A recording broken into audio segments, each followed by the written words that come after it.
Back again with you guys for another episode of our Arsenal transfer show. Joining you from the New Forest down here in Hampshire at the moment. I'm hoping that the audio's fine. I've got a microphone set up on my car. You can see I'm in my car right now doing this. I've got the laptop here. So if you see me looking down as I am now, it's because the camera is there. So apologies if I keep looking down. Those listening on audio, I'm hoping that the audio is crisp and clear. I'm hoping it's also clear for you guys as well. I've got kind of tripods everywhere. But as I said before, I don't want to let you down. The connection might be a bit blurry. I'm looking at the chat box now. I'm hoping that it's not too bad, but the Wi-Fi isn't amazing. To be honest, it's not the best. So unfortunately, you're going to have to deal with this for a little bit, but hopefully the audio-wise is good. Hopefully you can hear me fine. Do let me know if there's anything wrong, and I will do absolutely nothing about it because I can't. I can't do anything about it. But we're going to push through. We're going to run through our stories today. We're going to run through as much as I can. Got up at 6:30 a.m. literally just behind me. I wish I could show you, or maybe I can show you, although I risk kind of messing up the whole structure of what's going on. There's like a whole field of deers.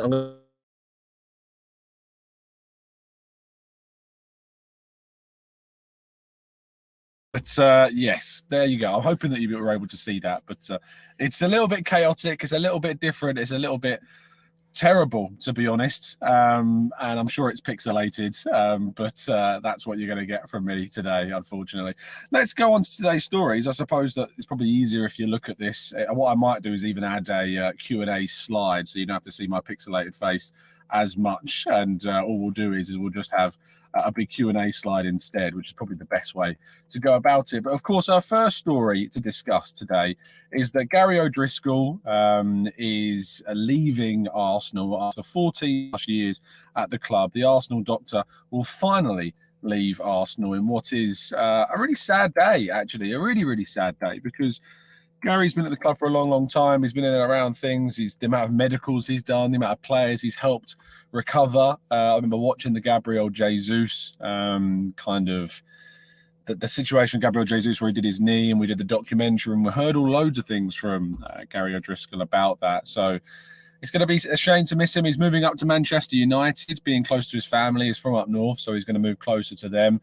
And we wish him all the best. It's not like a player moving to Man United. It's very different. And he's been a brilliant, brilliant servant to the club, and hope that, of course, he has all the luck in the future and continues to be successful in his career, even though he's moving to Manchester United, which I think, is a club certainly worthy of Gary's ability and skill and expertise. So we wish him the absolute best. He is going to still be here for some time, though, over the summer, and then we'll transition towards the end.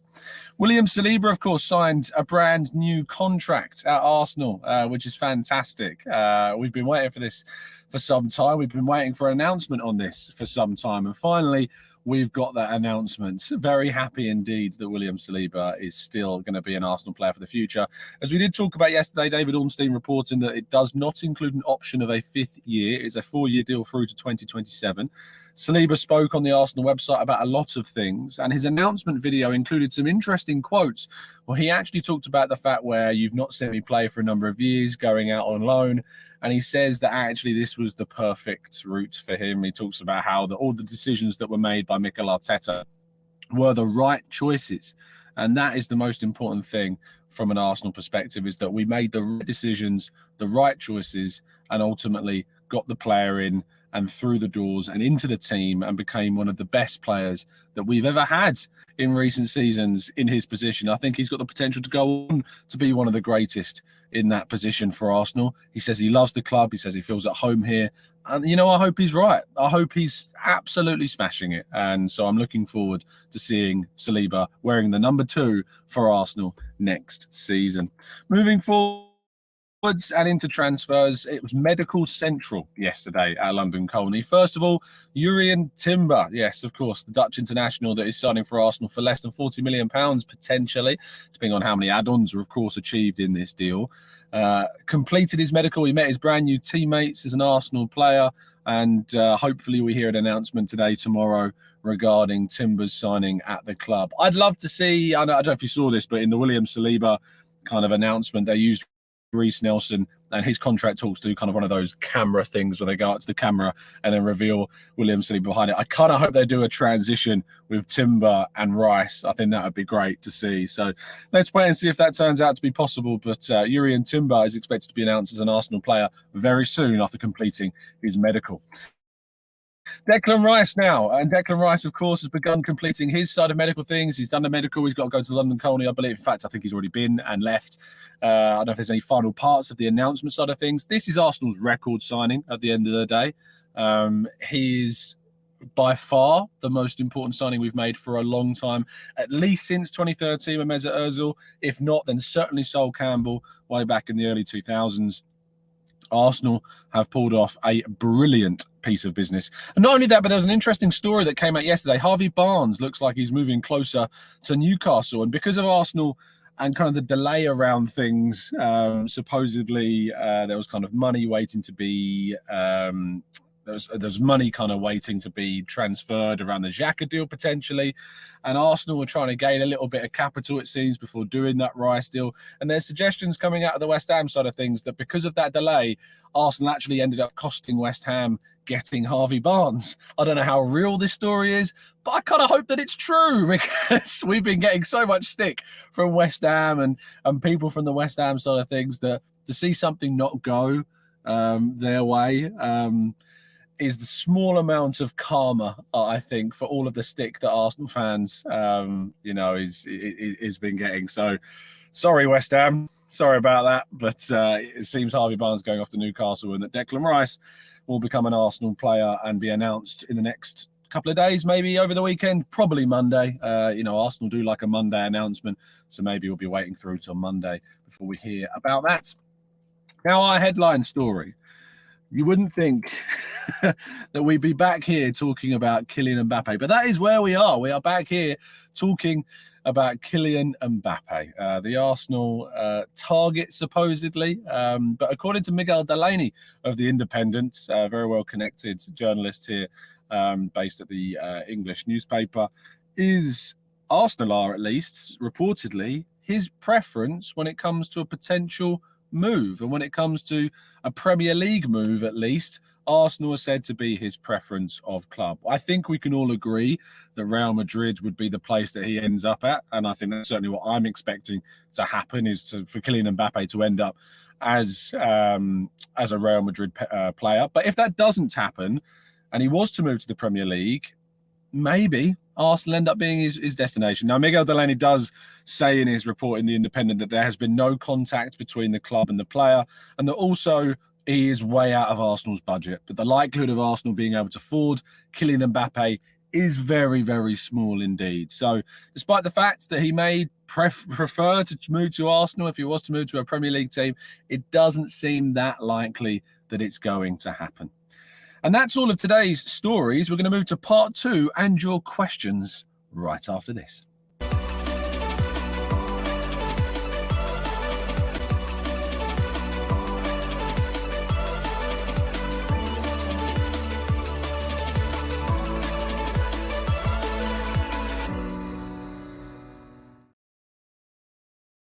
A massive thank you to everyone that's continued to tune into the channel whilst it's probably slightly pixelated, while maybe the audio is not the best. I didn't even say good morning to people, frustratingly. I'm kind of all my head's in a bit of a mess right now, trying to sort out all of this and still being on holiday. So good morning to those joining us live in the chat box. Thank you ever so much, everybody, for doing so. As I say, I was up about 6:30 morning recording or start setting things up, if you like. But I will say shout outs, as I say, I'm going to be looking down, so apologies for that. But Morgie, Temi, Josh, good morning to you. To Paul, to Steve, Mubarak, we've got the Italian Stallion, Ade, good morning to you. Matt, Maximius, we've got Louis, NSW, good morning to Ray, good morning to Josh, and plenty more of you guys joining us in the chat box. Thank you, as always, for doing so. If you'd like to get involved in our fundraiser, I'll be playing 72 holes of golf. You can probably tell for the way I'm dressed today, I'm going to be playing some golf today, which I'm very excited about, actually, playing in a different place, playing at a different course. But on the 31st of July, I'll be taking part in a 72-hole challenge with 3 friends to raise money for Cancer Macmillan support. If you're based in the UK, go to the link down in the description and you can donate. If you're based outside of the UK, please drop me a DM. Again, I know I've still got to reply to some people about this, so please be patient with that. But hopefully I can bring you the ability to donate if you're based outside the UK as well. Right, we've got quite a number of super chats to discuss first, and thank you ever so much for those that have dropped those in. Matt G, first of all to you, just for your dedication to always bringing the 8 a.m. shows. Hats off, mate. Thank you so much, Matt. Very appreciate it. Thank you to you for your dedicated and continued support on the channel as well. Granddaddy Gooner Paul, if you get the chance, I hired a bike next to Brockenhurst train station and did a pub trail. I'm getting recommendations. Paul, thank you so much for the kind donation. I'm sure that will go towards a pint a little bit later on in the day. Alex, thank you for your donation. Would Mbappe even be worth 1 million a week salary? I feel like that's shooting ourselves in the foot financially as a club. So really important question when discussing the possibility of Arsenal signing Kylian Mbappe. It would cost Arsenal a huge amount of money to, you know, get a deal done for him. I really struggle to see Arsenal being able to pull off a deal for Kylian Mbappe. Financially would be mad. Would he break the wage structure? Yes, he's on about £650,000 per week. So the idea of seeing potentially him move to Arsenal and him fitting the wage structure is just, I think, one step too far. And Alex did drop in another donation that said, do you think that Declan Rice's price tag will add a little more pressure to him? I think it may have an effect on his performance. Would you agree? I'm not sure. The honest answer is I don't know. And it's an answer that I don't think enough people use these days, those three special words. I don't know.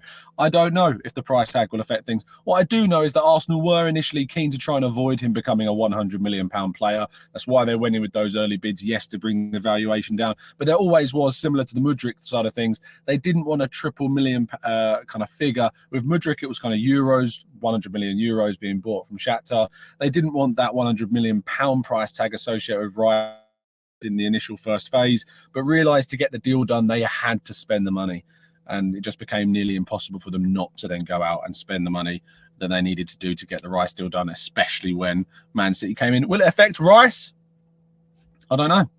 I hope not. I feel like he's a player with maturity and experience that it wouldn't do, but I suppose you can never rule too many things out.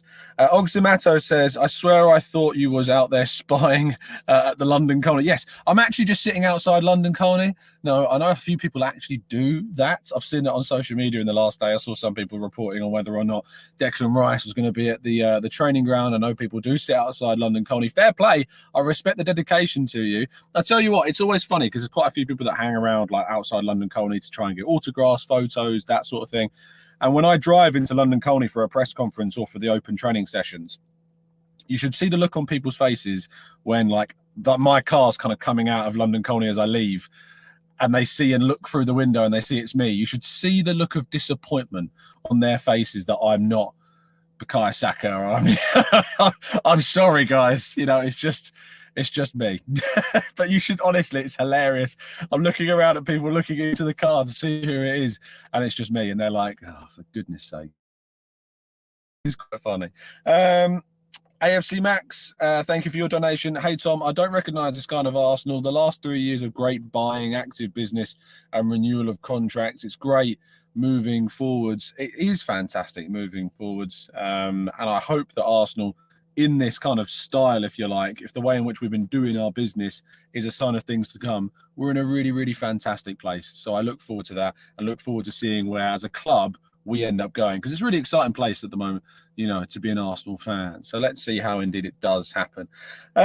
Let's go to Praktika. Says high price tag for Rice, different than high price tag for a player who'd be expected to score loads of goals and for whom that would be his main metric of success. Rice won't have to deal with that. It's a really good point. You know, if he was a striker coming in, we'd be measuring them on goals. When you're looking at defenders, when you're looking at, you know, midfielders, you're using different metrics to measure the success of those players, and that's really, really important. And I think that when it comes to a player like Declan Rice, we're going to be looking for his influence on a wider aspect of things than just goals. How does he progress the ball? How does he break up the play? Does he defend successfully? Has he reduced the number of goals conceded? Has he changed the way in which we move the ball through from the defence, through to the middle third, through to the final third? And seeing the differences, what he, and compared to, say, Thomas Partey or compared to Granit Xhaka, depending on where he plays in Arteta's team, how that changes things. you know, from a football point of view, I hope that we keep Thomas Partey, and I hope that from that dynamic we see Thomas Partey and Rice playing together. I think having both of those players as assets to the team when you go up against Man City, when you go up against Manchester United and all of those things, having Old Trafford or Anfield, things like that, having both Partey and Rice in the midfield would be a massive asset to us. If Partey is to leave and he goes off to Juventus or somewhere else, and we can replace him with an effective midfielder, again, I think that's important. But I also think that a lot of us are maybe overlooking Jorginho, you know, in this whole thing. Maybe we're overlooking what he's capable of bringing to the team. So lots to still think about, that's for sure. Let's go to Julian says, was Josh right, Tom? Get excited. You know, that comment from Josh Kroenke in, what was it, 2019, when we were on another US tour. Was it the right thing to say? Probably not at the time. I say probably not. Things have happened really well. We did sign Pepe and Tierney and Saliba that window. But then obviously the Super League happened quite soon after that point, and we weren't excited about that. What I would say is that I have a lot of appreciation for Josh as a co-chairman, if you like, as what the communication, the efforts with communication that he's brought between the ownership and the fans. There's always going to be a cold element to his father, Stan Kroenke, like what he's done for the club money-wise. You know, it's difficult to quantify because even though he's the owner, he's just kind of very much on the periphery of things. You don't see him like with the Nuggets or the Rams, like lifting the trophies, because we haven't necessarily done that, you know, yet. It'd be interesting to see if we were in for like a final, if we were in for a Champions League, if we were anything like that, whether he would be on the pitch lifting a trophy like we've seen him do with his American franchises. I would be interested to see if that would be the case or whether it would just be Josh. So let's hope we get into those scenarios where we're going to find out whether that turns out to be the case or not. A couple more super chats. AFC Max says, what do we do with the absences of Steve Round and the head of medical team, and what players do we still need? On those fronts, it's difficult to know what the club might do. You know, we could end up bringing in Santi Cazorla. I don't know that for a fact, by the way, so don't quote me. But he's a player that's left. He's moving towards the twilight. I mean, more than beyond the twilight years of his career, if we're being very honest. And he is thinking and has said in the past about how he wants to return to Arsenal one day. Who knows? Maybe Santi Cazorla could come in. It won't be Cesc Fabregas. He's taken up a job at Como, even though he's been doing some coaching work with Arsenal. And on Gary O'Driscoll, I don't know enough about doctors in football to know who might be coming in ultimately, but it's a step we obviously need to take, and hopefully we see that step made and we see that next step taken by the club. I am suddenly looking around, and you may see in the background, I don't know if because the lighting in the screen's a little bit weird, but it's starting to rain. It was meant to rain today, but to play golf in the rain is always a pleasure. It's going to be fun. I'm looking forward to that now. That's wonderful. It wasn't meant to rain too badly, but he's looking like it's going to rain. Would I take Savage, says Reese? Yes, I would. If we can't get, I only think really we need to go into the market if Thomas Partey is to leave. I think there's an element of saying you've got Declan Rice, you've got Mohamed El Neni, you've got Jorginho, you've got Fabio Vieira, you've got Kai Havertz, who we expect to play kind of partnering Martin Ødegaard. All of those things. I think that there's scope maybe for another midfielder, but if Partey stays, there's less of that scope. And so I think that it's up for debate whether or not another midfielder will be needed, because it depends on where Havertz is going to play. I know some people don't like the idea of Havertz playing in midfield, but I think the more that we've kind of debated and talked about that subject, and the more that we hear Arteta talking about him as a midfielder, he's listed as a midfielder on the Arsenal website, maybe that is where we'll see. Christopher said, I enjoyed you on the Arsenal Vision, Tom. Thanks, Chris. If you haven't listened to my appearance on the Arsenal Vision podcast, I think it's the second to last upload. I know Clive and Elliot did a show yesterday, but the day before yesterday we did a show. I was joined by Elliot, and then Elliot chatted to Tim and did a big talk about Arsene Wenger's statue that's going to be going up at the Emirates in August. So I recommend you go and listen to that if you haven't done so already. We had Clive, of course, on the show day before yesterday. And was it day before yesterday? Was it yesterday? I think it was day before yesterday, wasn't it? And they were very complimentary of Clive and his performance, as they always are, you guys in the chat box. So yes, thank you. E Redknapp says, does Elliot fancy? Well, based upon his introduction to the show, I'm not going to rule it out, but one too many lemon drops that he got me in Chicago, and who knows what's possible. Ralph says, do you think Mbappe's situation opened up to the possibility of a player being available that we didn't expect? Tchouaméni, Valverde, linked with moves away. Is there someone that we could take? Well, I think ultimately, Raf, is always going to be important to bring up is that Arsenal need to be on the lookout for opportunities. Mbappe, if Real Madrid buy him, that's a lot of money they're going to have to invest, which I think is what you're alluding to. We have to be on alert for any opportunities that potentially could come forwards, and that certainly is one of those opportunities. Signing someone like Tchouaméni, signing someone like Valverde, if they are on the market, which I have my reservations about, but if they are on the market, then absolutely Arsenal should be trying to take advantage of that. Hopefully we can, because of course, if we are able to bring in a player of Tchouaméni's quality, if we're able to bring in a player of Valverde, who I think is world class, and I'd love to bring in someone like. If you said that I'd spend another £80 million on a player, Valverde without a doubt would be that player. I love the guy, but whether those players are available is, of course, a completely separate thing. So we're gonna have to wait and see if that turns out to be a reality. Do, by the way, let me know. I haven't really seen so many comments about the quality of the camera, the quality of the audio. Do let me know in the chat box if everything is okay. I'll go for about 8 more minutes or so this morning.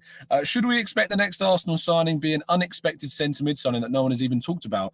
Maybe like the Timber deal rather than Lavia. Maybe, Anthony. I think what we've come to learn from Arsenal is that we can always expect a surprise. Surprises are rife. Even the Timber deal, I think it was taken most of us by surprise. David Ornstein, of course, reporting that 11 o'clock at night in I think it was late May, the first bid that came in. Maybe it was slightly in towards June. I think it maybe slightly June 3rd around that time. I think there's a lot of scope for Arsenal to pull off a surprise again in this window. I think we might see a little bit of a pause for a while before another deal comes in, but certainly I'm excited to see what can happen with this Arsenal team.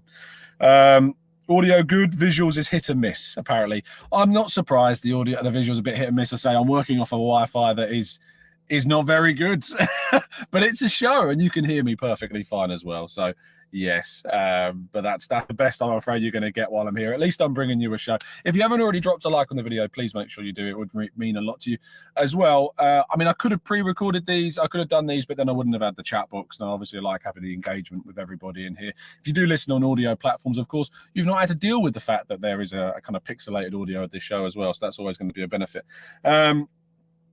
Nat Nael says, what do you think about Gabriel Jesus' comments? Now, I've only seen a few of these quotes. I think the quote that maybe you're alluding to was his comments about how and why we lost the title, and he kind of alluded very much to William Saliba's absence. I don't think it's particularly a hot take to say that William Saliba's, absence from the team, if you like, was a big factor in why things didn't necessarily work out for us. I think it's fairly obvious why that was one of the reasons, but if you're Rob Holding and your teammate's saying something like that, I can understand why there may be a little bit of frustration. Some people will say he needs to just accept that because that's how we see it, but they are colleagues. So that does come into my thinking somewhat, but I'm hoping that Rob's a big boy enough to understand that that's obviously the case, if you like. Right, a few more questions before we wrap up. Trevor says, who cares, Tom? You're here and that's all that matters. Well, I appreciate that, Trevor. I'm glad that you're enjoying the shows. Lucas says, as a journalist, are you afraid of breaking stories to public about transfers like the Frimpong one recently? So you probably saw a report from Florian Pletterberg yesterday talking about Arsenal's interest in Frimpong and saying that at the moment it's not that hot from Arsenal. Now, I reported the story earlier on this week on Football.London that Arsenal's interest in Frimpong is genuine. And that's what I've been told is very much the case. Now, having interest in a player and moving for a player are, of course, two different things. You'll scout the players, you'll look at the players, and having an interest in someone does not mean you're necessarily going to sign them. It's very important when I use terminology in any reports that I do that you have to be really careful about the words that you use. I'm never going to expect everybody to, take what I say and what I report on as fact, because I'm very new to this. As I said, I've said before on a number of occasions, I've only been in this business for 2 or 3 years properly. I know I've been doing the channel since 2016, but actually being in and around football and in and around the club and building up contacts and networking, it's a very small thing, and there are a lot more experienced people out there than me that have got other contacts elsewhere. As I did with the Frimpong thing, as I said, all I was told is that the interest is real, that Arsenal do have an interest. Doesn't mean that they are going to make a move this summer. And I know that seems quite standoffish and you're not very committal about that, but the story was that Arsenal have an interest, that they've scouted him, that they've looked at him as a player. And notice that Florian Pletterberg's report was it's not hot right now, which leans into what I was reporting anyway, is that whilst Arsenal are keen and looking at him, nothing has kind of changed or progressed in that sense. Am I afraid of breaking stories?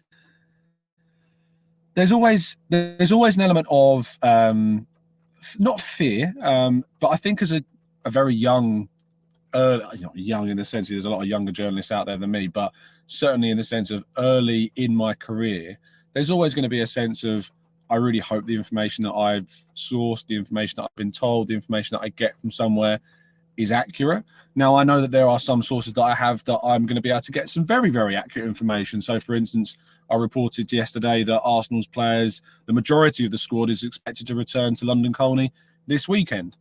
I know that comes from a very, very good source.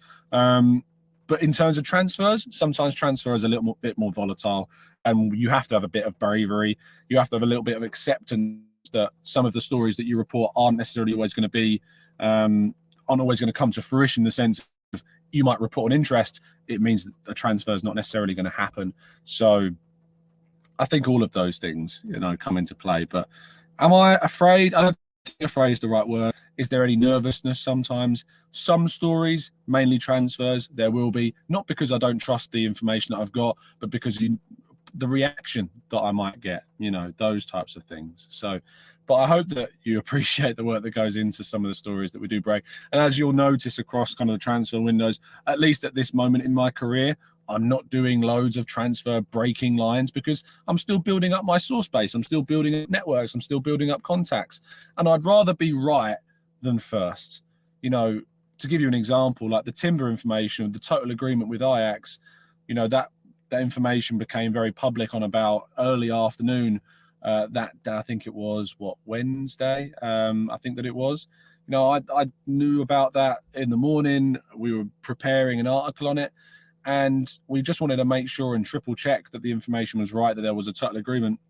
And unfortunately, we couldn't get that triple check in time. And it's so much more important to be right than first. And that means double sourcing, triple sourcing any information that you get. As I did recommend, I spoke to Ben Jacobs on the channel recently, and if you listen to the last 15 minutes of that chat I had with Ben Jacobs, who is a very well-connected person, knows his stuff, got great contacts across the sport, you would have heard things from him talking about how you get information, what you have to do to try and get information, how you build relationships with intermediaries, agents, clubs, people at clubs, owners. It was a really good conversation. So I look forward to it. Let's go into the chat. Is people spamming? Please don't spam my chat box. It means I don't answer your question if you spam the chat box, and you end up getting timed out as well. So please, please, please don't spam the chat box. I try to get to as many questions as I can, but there's over 1,300 of you watching, which is great, by the way. Thank you to everyone that is watching. It's very much appreciated. Seb says, good morning, Tom, watching from New York. Thanks, mate. Will you be going to the MetLife to watch the game against Manchester United? Do you think I have a chance of seeing Declan Rice? I do think you've got a chance of seeing Declan Rice. I think you've got a fantastic chance of seeing Declan Rice. Will I be there? Unfortunately not. I won't be going out there. For Football London, Kaya Karnak will be out there for Football London, representing us out there. I will hopefully be at the Emirates Cup. I will hopefully be at the Community Shield. So if you're going to those two games, anybody, of course, great, fantastic. I hope you enjoy yourselves, especially the Emirates Cup. The Emirates Cup's always kind of a feel-good factor. Pressure's off. Great chance to see the new players, any other signings, week before the season starts, etc. So I look forward to seeing people for that one. And I'm going to end the show on this because I realise I've been going nearly for half an hour. We are closing in on 50,000 subscribers. In fact, we're very close to hitting 50,000 subscribers. In fact, if I have a quick look on my phone and let me have a quick look at how close we are. I'm not using the Wi-Fi on my phone because I'm trying to use the, the Wi-Fi on the stream. But I'm really hoping that this is going to show me. It's not, unfortunately. But what I can tell you is that we are very close to hitting 50,000 subscribers. And I've got a plan in place, a first for the channel, from a hosting point of view that I'm very excited about, that's going to be coming up in mid-August to talk to you about. It should be fairly obvious what it is, but we're hoping, I've said for some time, we're hoping to do a live show. And I'm fairly confident now that that's going to happen. I'm not going to 100% promise, but I'm fairly confident at this point that it's going to happen. What I am going to say about the live show that we're going to do is that obviously there will be a limited capacity to the place that we're hosting in. And because, of course, I'm going to do this in a similar way to Arsblog and Arsenal Vision, the way that they do this. We are going to offer tickets to the event that we are hoping to put on, first of all, to our members in the Discord server. So I'm telling you now, before we put any tickets out for anything on sale in the near future, we're not close to putting that on sale yet, but hopefully, well, I say not close, hopefully soon. So we get enough time to get tickets on sale, but we are going to be putting the tickets and the information about the event in our Discord server first. If you want to get involved, if you would like to join us for a live event, which we are hoping to put on with some fantastic guests that you see on the channel, then please do join up as a member. If you're not a member already, I'll be sending out information about a live event that will be taking place in North London very soon indeed, fingers crossed. So again, I'm not 100% promising, but we are very hopeful at this stage that it's going to happen. It's not like Elliot talking about, what is it, the LA event, and he's been doing that for what feels like months now. Although I'm assured that is going ahead for the Vision. So I look forward to seeing people's reactions to that. So that's going to be a lot of fun.